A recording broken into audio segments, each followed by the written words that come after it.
Before you get angry, pause the video and ask yourself this. Have you ever actually fought someone who did not follow your drills?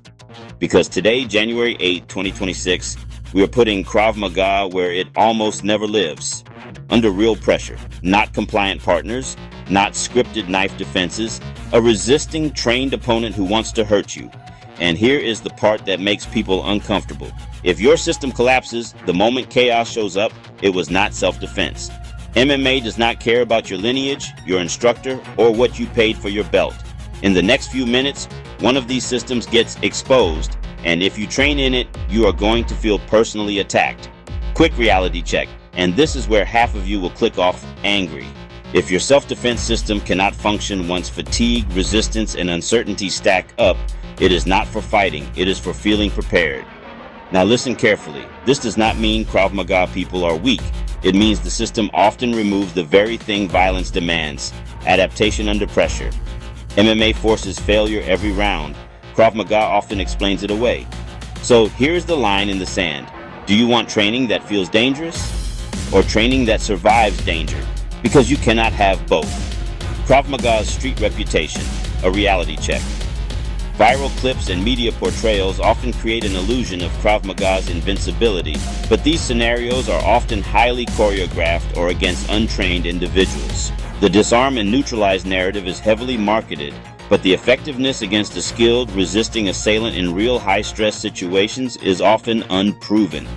Because many practitioners lack combat experience, their perception of effectiveness is distorted by novelty and inexperience with real resistance. We're going to hold it up against the raw, unfiltered pressure of a resisting opponent. Someone who will not cooperate, who will not stop when you perform the technique correctly, who has their own violent agenda. This is the ultimate crucible, and it's where many self-defense theories crumble into dust. The truth can be uncomfortable.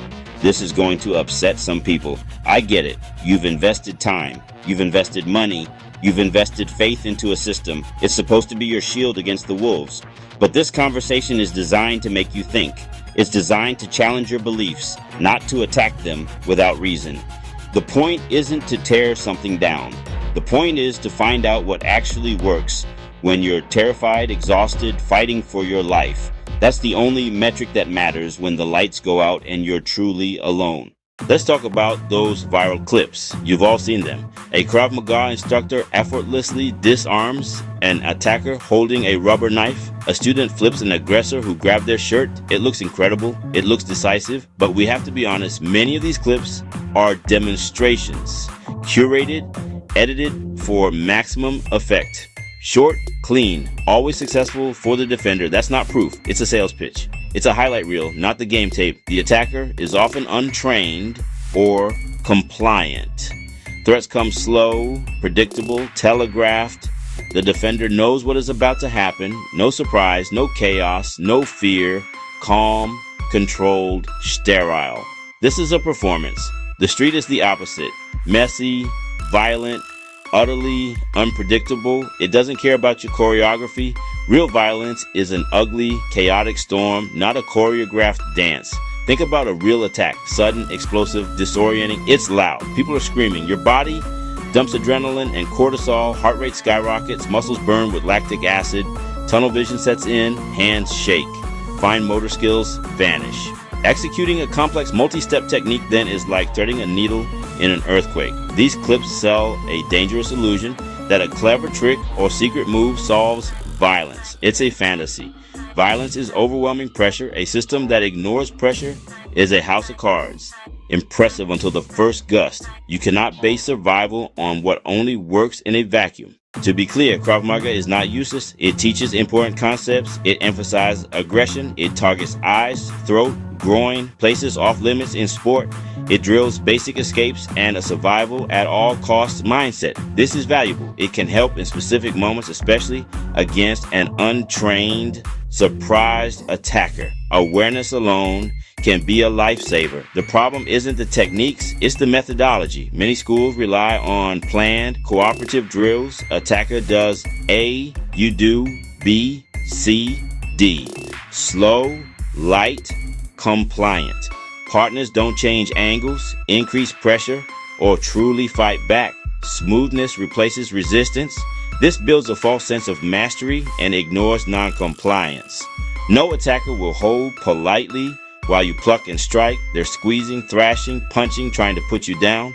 What works on a passive partner can fail catastrophically under violent resistance. Do a gun disarm 100 times on a blue pistol. Feel competent, feel ready, but you practice choreography, not chaos. You didn't feel real terror, unpredictable movement, or the raw fight to keep a weapon. This gap between training and reality is a chasm you could fall into. Now let's look at the other side, MMA. Mixed martial arts is fundamentally different. It's not a collection of techniques. It's a pressure testing laboratory, a one-on-one fight simulation with no cooperation. Opponents hit with intent, resist with everything, fight through techniques, counter, and adapt. Yes, it has rules, no eye gouges or bites, so athletes can train long-term. Within that, it's a brutally realistic test. It forces you to face distance striking, close clinch, and ground fighting. Holistic by elimination. If it doesn't work under resistance, it gets thrown out. The cornerstone is live sparring fatigue, pain, fear, stress that mimics a real dump of adrenaline. Over time, you think clearly, manage energy, stay calm, and adapt on the fly when plans fail. Weak sprawl, you're on your back. No ground game, you're controlled and submitted. There is no place to hide. Spar, fail, analyze, drill, repeat, proof under duress. One lesson MMA taught the world: the ground game matters. Before early UFCs, many ignored or underestimated grappling. The Gracies proved a grappling specialist could beat bigger, stronger strikers who had no ground knowledge.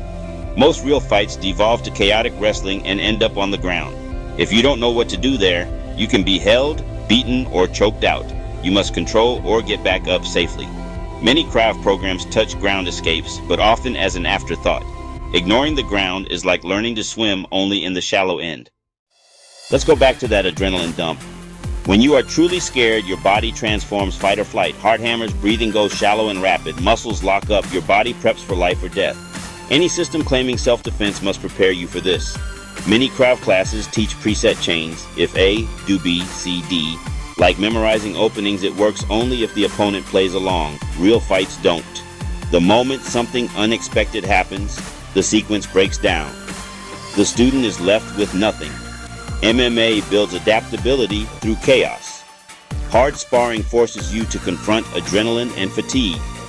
You learn lungs on fire defense, to regain composure after being rocked, to rely on principles, not sequences, maintain distance, control posture, protect your head. Principles scale to infinite situations. One system gives a single path map. The other gives a compass for any terrain. On the street, the map dies at the first wrong turn. The compass still points true. Survivors rarely describe perfect disarms. Their stories are sudden, overwhelming, confusing, a blur. Bodies move on instinct, cover up, push away, run. The best technique? Their words and their feet. They de-escalated, or they saw trouble, crossed the street, got in the car, and left. Avoidance is the greatest victory. When training helps, it's not flashy moves. It's calm under pressure, managing distance, keeping balance, moving feet. Protect the head, keep moving. Simple gross motor skills hold up under fear and adrenaline. Compliant drills build false confidence. Real attackers resist with everything. But what's the answer? Do we throw out Krav Maga entirely? No, that's too simple. Some say Krav is for self-defense, not sport. Comparing to MMA is unfair. There's a sliver of truth. Self-defense includes awareness, verbal de-escalation, and legal ramifications. An MMA match is a consensual fight. A street attack is a crime. But the core question remains, does your physical training collapse under real pressure? If techniques fall apart with resistance, you cannot trust them. If you can't adapt when scared and tired, it's a belief system, a security blanket, not a shield. Physical skills must be pressure tested, non-negotiable. The intelligent path is hybrid.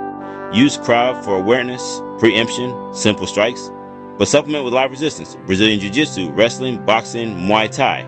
Seek schools that spar, instructors with real experience.